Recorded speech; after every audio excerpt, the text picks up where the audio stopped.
মামা মামা আমার মাইয়াটা তো অনেক পছন্দ হয়েছে, বিয়েটা করা দাও না মামা। করে তোমায় কথা কই দিই। চলো। না মাইয়ার বিয়া তো দিতে হইবই, অনেক জায়গাতে সম্বন্ধ আইতাছে। হ্যাঁ হ্যাঁ। আসসালামু আলাইকুম মোর্শেদ ভাই, ভালো আছেন ভাই? ওয়ালাইকুম আসসালাম। আপনার কি অবস্থা অনেক ভাই? আলহামদুলিল্লাহ ভাই ভালো। যে ভাই আপনার সাথে একটা সম্বন্ধ লাইছিলাম, কথাবার্তি কনের লেগা চাপ পাইলাম, ভালোই হইলো। ভাই আপনার লগে একটু পরে কথা কইতাছি, এক ভাই আইছে কথা কইবে বলে। হ্যাঁ রাখি। ওকে।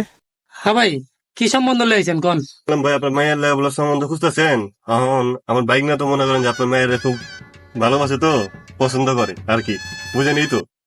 আপনার বাইকনারে আমার মাইয়ার লগে বিয়া দিবেন, তা আপনার বাইকনার মধ্যে কি এমন যোগ্যতা আছে যে আমার মাইয়ার আপনার বাইকনার হাতে তুইলা দিব? ভাই আমার বাইক না যে কালারটা দেখছেন না, একবার অরিজিনাল, বুঝছেন, কালার গ্যারান্টি। মামা তুমি আবার এটা কি কইলা? Colour guarantee? দৌড় মিয়া, তোমার বিয়া তুমি করো গা মিয়া, ফাইলামি করো মিয়া। আমি আইসি একটা মাইয়ারা পছন্দ করি, তুমি বেশ লাগা দিছো।